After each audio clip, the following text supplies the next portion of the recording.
ఎక్కడ వరకు అయిందండి మీకు? మీకు కూడా ఫ్యాక్టోరియల్ వరకు అయింది కదా ఆన్లైన్? ఫర్ లూప్ నెక్స్ట్ చెప్పండి సార్. ఓకే, చూడండి నెక్స్ట్ ఏంటండి, next for loop. For loop అంటే ఏంటండి? ఫర్ లూప్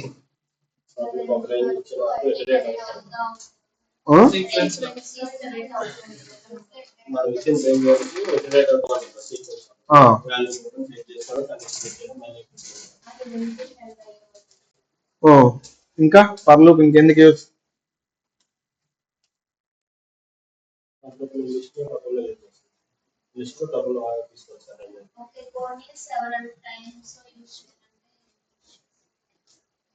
ఒకే కోడ్ ని సెవెరల్ టైమ్ యూజ్ చేయనీకా? అదే చెప్పినానా?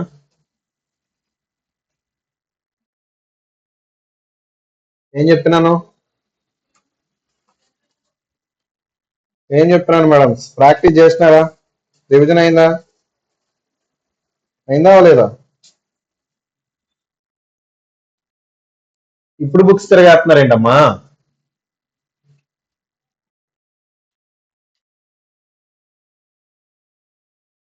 ఫర్ లూప్ ఇంకెందుకు యూజ్ అవుతుంది? Hello madams online. Gautami, for loop ఎందుకు యూజ్ చేస్తాం? ఫర్ లూప్ వల్ల యూజెస్ ఏంటి? అసలు ఎందుకు యూజ్ చేయాలి ఫర్ లూప్? ఫర్ లూప్ అనేది ఒక కండిషన్ సాటిస్ఫై చేయడానికి, అంటే పర్టికులర్ సీక్వెన్స్. ఓకే, ఇంకా లూప్ అనేది కంటిన్యూ అవుతా ఉంటది, అది ఎక్కడ వరకు కండిషన్ అనేది ఇంకా ఓకే ఇండెంటేషన్ యూస్ చేసి లూప్ ని సెపరేట్ చేస్తుంది. ఓకే, మెయిన్గా ఏంటండి కోడ్ రిడెండెన్సీ అంటే కోడ్ ని నెంబర్ ఆఫ్ లైన్స్ రాసేదాన్ని మనం by using range loop use చేసి ఏమవుతుంది, ఆ కోడ్ రిడెండెన్సీ అనేది చేస్తాం అనమాట మేజర్ గా.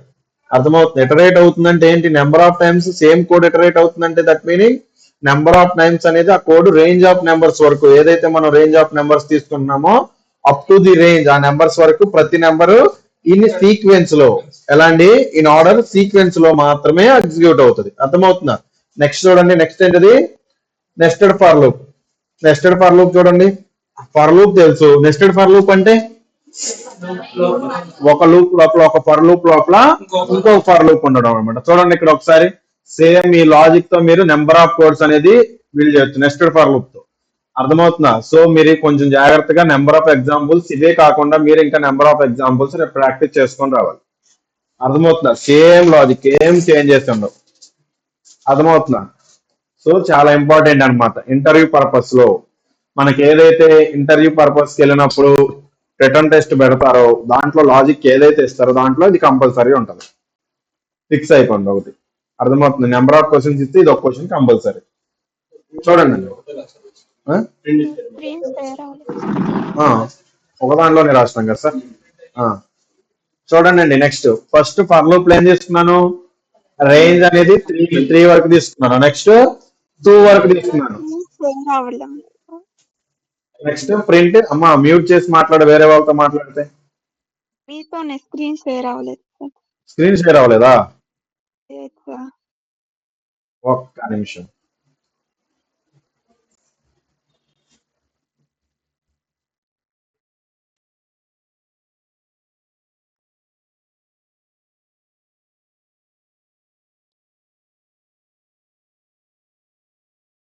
ఓకేనా?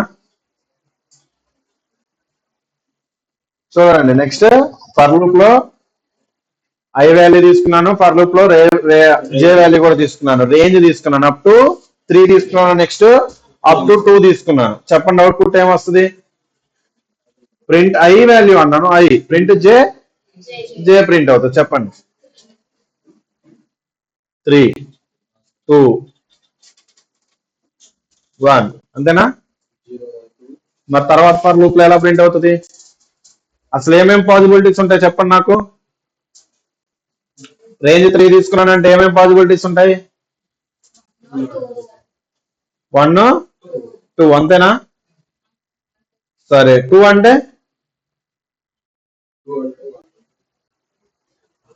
ఫర్ ఎగ్జాంపుల్ రేంజ్ ఆఫ్ 5 తీసుకున్నాను, అప్పుడు ఎక్కడి నుంచి ఎక్కడి వరకు అవుతుంది? 1 నుంచి స్టార్ట్ అవుతుందా 0 నుంచి స్టార్ట్ అవుతుందా? 1 నుంచి స్టార్ట్ అవుతుందా 0 నుంచి స్టార్ట్ అవుతుందా? ఫర్ రేంజ్ ఆఫ్ 9 అని ఇంతకు ముందు మీరు తీసుకున్నారు ఎగ్జాంపుల్ స్టార్టింగ్ లో రేంజ్ ఫంక్షన్ లో రేంజ్ ఆఫ్ 9 అన్నప్పుడు 1 నుంచి స్టార్ట్ అయిందా 9 నుంచి స్టార్ట్ అయింది? 1 నుంచి స్టార్ట్ అయిందా 0 నుంచి స్టార్ట్ అయిందా? మరి రేంజ్ ఆఫ్ 3 అన్నప్పుడు 0 నుంచి స్టార్ట్ అవుతుందా 1 నుంచి స్టార్ట్ అవుతుందా? ప్రాక్టీస్ చేయకుండా వస్తున్నారు బాగా. ఆ? చూడండి ఒకసారి అవుట్పుట్. మనకి అయితే ఎన్ని కండిషన్స్ పాసిబుల్ ఉన్నాయి? 0 1 2. నెక్స్ట్ జేతో ఓన్లీ 0 1 కండిషన్స్ మాత్రమే. లూప్ అనేది ఎన్నిసార్లు ఇటరేట్ అవుతుంది ఇక్కడ? 2 టైమ్స్ అవుతుంది. అర్థమవుతుందా? ఫస్ట్ 3 టైమ్స్, తర్వాత 2 టైమ్స్. సో మనకి ఎన్నైతే పాసిబిలిటీస్ ఉన్నాయో అన్ని ప్రింట్ అయ్యాయి. అర్థమవుతుందా? ఓన్లీ మనం ఏమన్నా చేసినామా? ఏదైతే ఫస్ట్ 0 వెళ్తుంది, first I value 0 J value 0, తర్వాత ఐ వాల్యూ 1 జే వాల్యూ 1, తర్వాత ఐ వాల్యూ 2 జే వాల్యూ 0 అనే వస్తుంది, మళ్ళీ 2 రాదు. అర్థమవుతుందా? అందుకని 0 1 కండిషన్స్ మాత్రమే సాటిస్ఫై అయింది. అర్థమైందండి? నెక్స్ట్ చూడండి, నెక్స్ట్ టైం వస్తుంది అవుట్పుట్.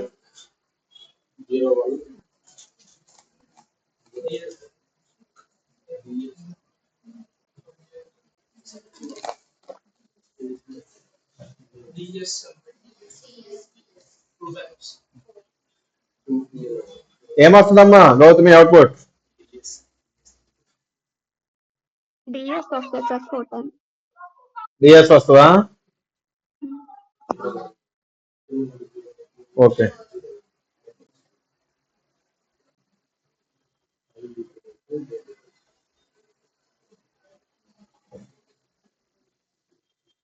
Four times. ఓకేనా? 0 1 0 1 0, 2 టైమ్స్ 0 1 0 1.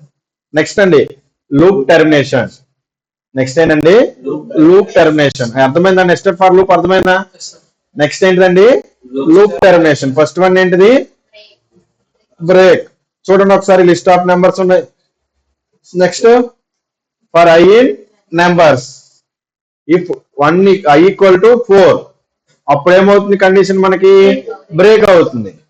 అర్థమవుతుందా? తర్వాత ప్రింట్ అవుతుంది. ఎప్పుడైతే ఐ ఈక్వల్ టు 4 అయిందో అప్పుడు ఓవరాల్ గా ఫర్ లూప్ యొక్క అవుట్పుట్ అనేది ప్రింట్ అవుతుంది. చెప్పండి అవుట్పుట్ ఏమొస్తుంది?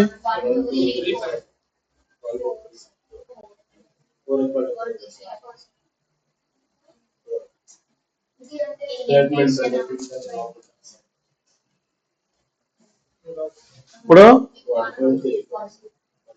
అర్థమవుతున్నా? సో మనకి లూప్ బయట రాసినాం. లూప్ బయట రాసినాం అంటే ఓన్లీ లేటెస్ట్ వాల్యూ ఏదైతే ఉందో అది మాత్రమే ప్రింట్ అవుతుంది. ఓకేనా? మనకి ఇక్కడ 4 వచ్చింది, 4 ఈక్వల్ టు 4 అయ్యి బ్రేక్ అయింది. సో నెక్స్ట్ ఏదైతే 4 ఇక్కడ ఉందో అదే ప్రింట్ అయింది. అర్థమవుతుందా? లోపల రాసినప్పుడు ఏమైంది? 4 ఈక్వల్ టు 4 అవుతుంది. సో ఇప్పుడు మనకు బ్రేక్ అయిపోతుంది కాబట్టి లోపల మనం రాస్తున్నాం కాబట్టి పాసిబిలిటీ అప్ టు 3 వరకే ఉంటది. అర్థమవుతుందా? నెక్స్ట్ అర్థమైందా? బ్రేక్ అనేది ఎగ్జిక్యూట్ అయిందంటే మన కండిషన్ ఏదైతే సాటిస్ఫై అవుతుందో ఆ తర్వాత బ్రేక్ ఏదైతే రాస్తామో అక్కడతో మనకి లూప్ అనేది టెర్మినేట్ అవుతుంది. బ్రేక్ తర్వాత ఇంక ఎగ్జిక్యూట్ కాదు కోడ్. ఓకేనా? నెక్స్ట్ చూడండి కంటిన్యూ చూడండి ఒకసారి. లిస్ట్ ఆఫ్ నెంబర్స్ ఉన్నాయి. ఓకేనా?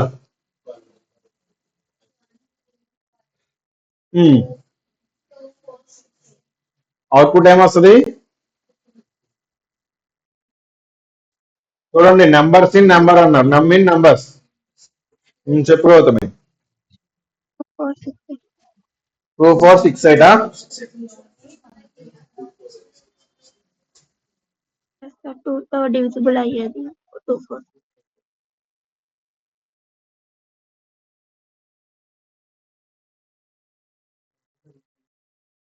ఓకే.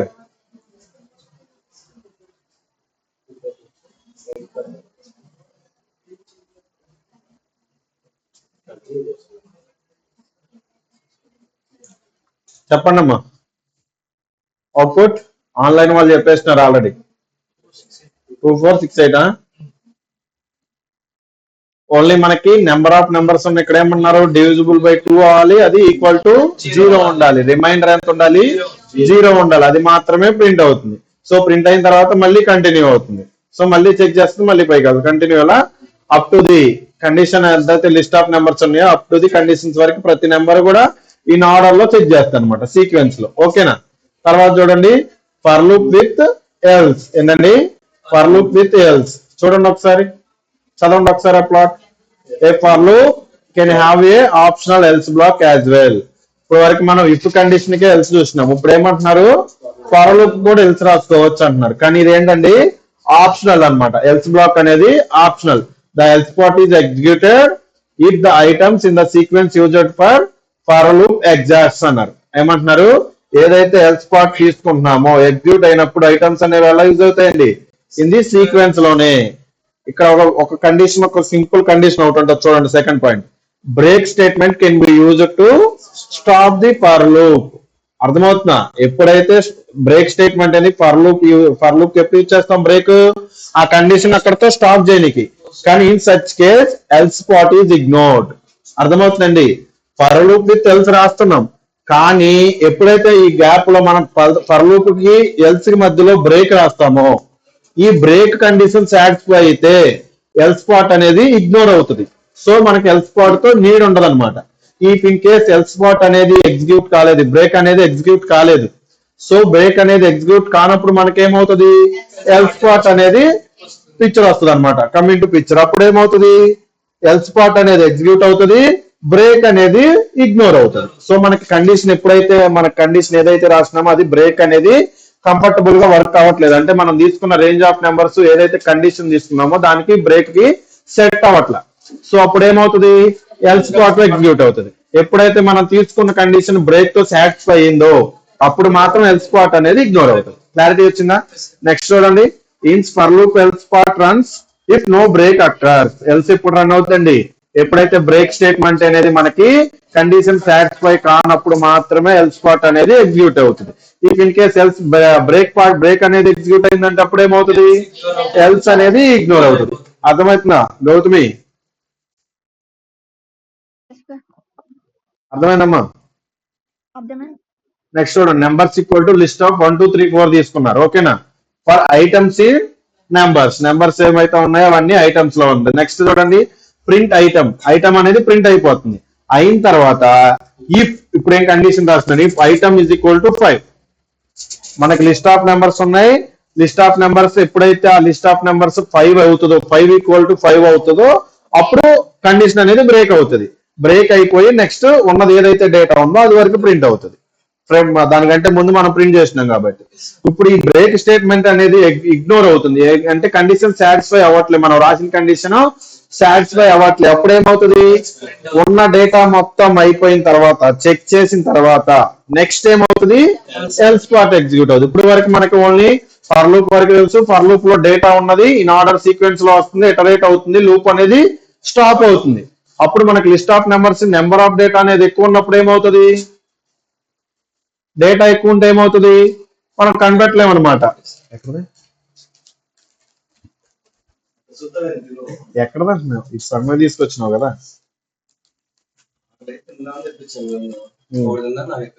తీసుకో.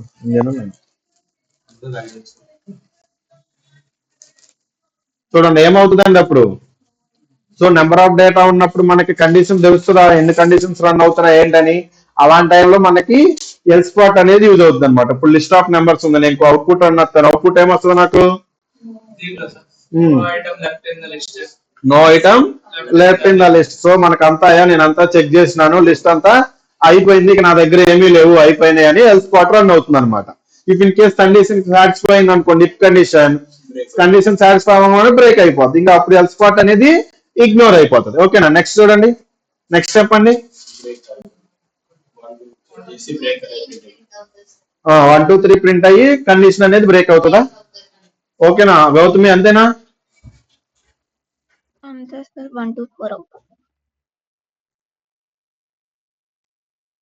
మనం ప్రింట్ చేసిన తర్వాత మాత్రమే కండిషన్ రన్ అవుతుంది. అర్థమవుతుందా? ఏం చేస్తున్నాం ఫస్ట్ ఐటమ్స్ అన్ని లిస్ట్ లో ఉంటున్నాయి, నెంబర్స్ అన్ని ఐటమ్ లో ఉంటున్నాయి, ఐటమ్ లో ప్రింట్ చేస్తున్నాం. ప్రింట్ చేసిన తర్వాత కండిషన్ చెక్ చేస్తుంది. అంటే 1, 2, 3, 4 ప్రింట్ అవుతున్నాయి. అయిన తర్వాత కండిషన్ చెక్ చేస్తాను. ఇఫ్ ఇన్ కేస్ ఆ కండిషన్ 4 అయింది కాబట్టి మనకు అక్కడ బ్రేక్ అయిపోయింది. ఇఫ్ ఇన్ కేస్ ఇక్కడ నేను 3 ఇచ్చినానంటే ఏమవుతుంది? 1, 2, 3 వరకే అవుతుంది. ఇప్పుడు 4 వస్తుందా? రాదు. ఎందుకంటే మనకు 3 దగ్గర బ్రేక్ అయిపోయింది అక్క. మళ్ళీ పైకి వెళ్ళట్లే. ఇంకా అర్థమవుతుందా? అర్థమైందండి? రాసుకోండి నోట్స్ రండి. అర్థమైందా గౌతమి? అర్థమైంది సార్. ఓకే.